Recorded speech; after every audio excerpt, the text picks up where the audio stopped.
Assalamualaikum warahmatullahi wabarakatuh dan salam sejahtera. Saudara-saudari rakyat Malaysia dikasihi sekalian, kita telah melabuh tirai menutup tahun 2023 Masihi. Wajah saya mulakan dengan memberikan sedikit sebanyak rumusan mengulangi apa yang telah disampaikan kepada umum bahawa kedudukan prestasi pertumbuhan ekonomi masih bertahan hampir 4% satu tahun, yang di antara yang terbaik. Tetapi ada lagi nikmat dan kejayaan, umpamanya penurunan inflasi kurang dari 2%, penurunan kadar pengangguran yang sangat rendah. Saya tidak mahu terpukau dengan angka dan data ini kerana saya akui ukuran sebenarnya ialah tentang kemaslahatan, kebajikan, kesejahteraan rakyat. Peratus memang rendah, tetapi bagi yang tertekan dengan kehidupan, kos sara hidup dan sebagainya, masih perlu ditangani. Saudara-saudari, kita bekerja sebagai satu pasukan. Dan apa yang dicatatkan ini adalah berkat satu sistem politik yang stabil, yang baru dicapai setelah negara dilanda dalam suasana ketidaktentuan selama beberapa tahun. Jadi dengan pandangan dan nasihat pedoman Bawah Duli Yang Maha Mulia Raja Melayu, dan khususnya keputusan dan kebijaksanaan Yang di-Pertuan Agong, kita telah dapat mengharungi dengan bergaya dan berjaya. Tetapi saya tekankan bahawa ukuran sebenarnya dengan kekuatan dan kestabilan adalah kerja sebagai satu pasukan dan menangani isu-isu yang basic dan asas untuk rakyat dan negara. Pertama, tumpuan penuh pada usaha memacu pertumbuhan ekonomi. Pertumbuhan ekonomi itu dapat dilakukan dengan membetulkan tata kelola. Dan Alhamdulillah, dalam kecekalan semua agensi penguasaan, kita lihat beberapa penerobosan langkah-langkah yang menggemparkan, termasuk bertindak terhadap penguasa yang maha kaya di negara kita, yang diketahui umum telah menggondol kekayaan yang luar biasa. Tahniah kepada SPRM. Pihak PDRM umpamanya telah dapat mencekal kegiatan dadah yang besar di Sabah yang diketahui tetapi tidak ada tindakan berkesan sebelum ini. Lembaga hasil dalam negeri umpamanya telah dapat menjalankan tugas dengan lebih mengesankan, sehingga catatan pendapatan itu jauh lebih baik bersama dengan custom. Ini selain daripada usaha-usaha MITI, Kementerian Pelaburan yang telah berjaya bersama dengan Kementerian Luar Negara. Kementerian Luar Negeri ini selain daripada meningkatkan usaha diplomatik, penumpuan kita sekarang adalah ke arah mengalih pandangan kepada isu pertumbuhan ekonomi pelaburan. Dan sebab itu, secara keseluruhannya pelaburan, hasil daripada lawatan kita, penemuan kita, keyakinan bersistem politik dan dasar yang jelas, ekonomi madani, transisi tenaga ataupun peralihan tenaga, transformasi digital, pelan perindustrian, beberapa kerangka dalam belanjawan negara. Ini semua telah menyebabkan keyakinan bertambah dan secara menyeluruh mencecah hampir 350 bilion ringgit. Sekali lagi saya tekankan, angka ini tidak harus memukau. Pertama, untuk memastikan pelaksanaan itu jauh lebih berkesan. Kaedah lama tidak boleh dipakai, mesti diperbaiki.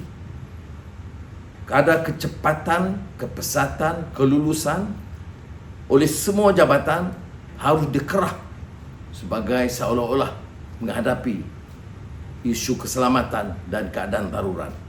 Dan dengan cara ini kita boleh pacu ekonomi dan menjadi satu negara yang mampu berdaya saing.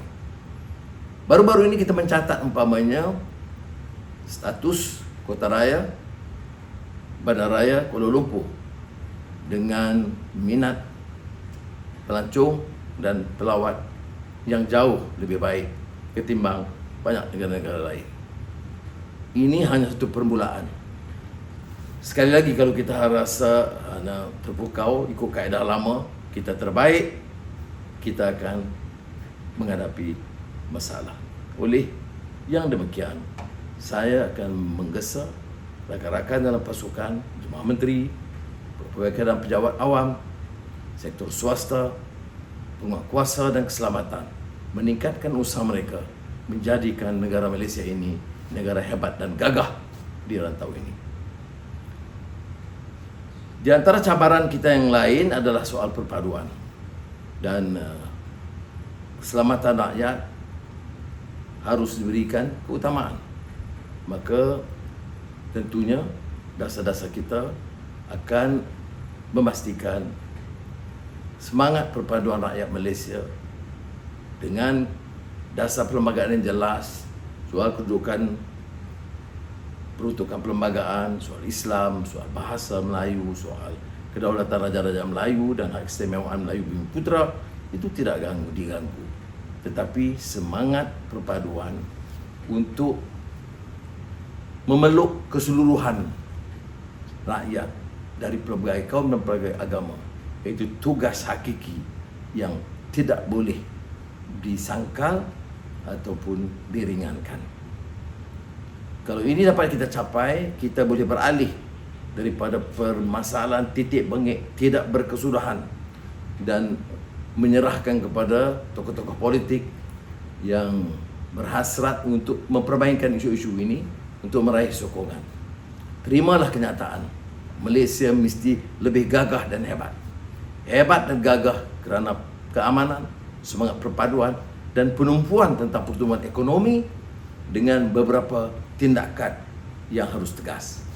Ini termasuk beberapa reform dalam sistem pendidikan kita. Sistem pendidikan kita bukan sahaja nak pertikaikan kedudukan bahasa, tetapi harus memberikan keutamaan kepada soal transformasi digital dengan lebih pantas lagi dari peringkat sekolah rendah, menengah dan institut pendidikan tinggi. Pusat-pusat latihan, TVET, supaya pelaburan itu tidak hanya memberikan ruang kepada pekerja peringkat rendah tetapi teknologi tinggi. Ini bermakna perubahan yang harus lebih radikal, anjakan paradigma yang lebih bermakna harus dilakukan oleh semua pimpinan di semua peringkat, dan kita jangan bertolak ansur atau dialih pandangan dalam hal-hal yang remeh yang lainnya. Dan syukur alhamdulillah, ketegasan kita juga diterima di peringkat antarabangsa dan seluruh jentera kerajaan dan pimpinan dalam memainkan peranan. Umpamanya yang terakhir, selain daripada kenyataan kita yang tegas mendukung semangat aspirasi perjuangan rakyat Palestin, khususnya Gaza, juga mengambil tindakan yang berani menghalang kemasukan barangan kapal Israel yang diizinkan sebelum ini oleh pemerintah terdahulu sejak 2012. Tetapi langkah ini dirasakan amat perlu. Begitu juga mengambil tindakan untuk mengelakkan beberapa kebincangan lain. Kita mengharapkan insya-Allah suasana global itu akan bertambah baik, walaupun ramai yang melahirkan kesangsian mereka kerana pergolakan Rusia-Ukraine yang tidak berkesudahan, walaupun pendirian kita ialah menganjurkan perundingan perdamaian di antara Rusia dan Ukraine, dan keduanya mengecam tindakan ganas, zalim pemerintah Zionis Israel yang terus menyerang, mengenepikan seluruh suara dunia kerana dukungan dan yang saya sebut kepura-puraan dan hipokrisi beberapa negara barat. Mudah-mudahan tahun 2024 masih ini memberi suatu suasana yang lebih cerah positif bagi rakyat Malaysia, dan tanggungjawab pimpinan dan seluruh jentera ialah untuk alih pendekatan tumpuan kita ke arah pembangunan ekonomi, supaya tumpuan meredakan nasib rakyat dari segi inflasi, dari segi pengangguran, dari segi kos sara hidup, dari segi mutu pendidikan, khidmat kesihatan dan khidmat pada rakyat keseluruhannya dapat terjamin. Wassalamualaikum warahmatullahi wabarakatuh.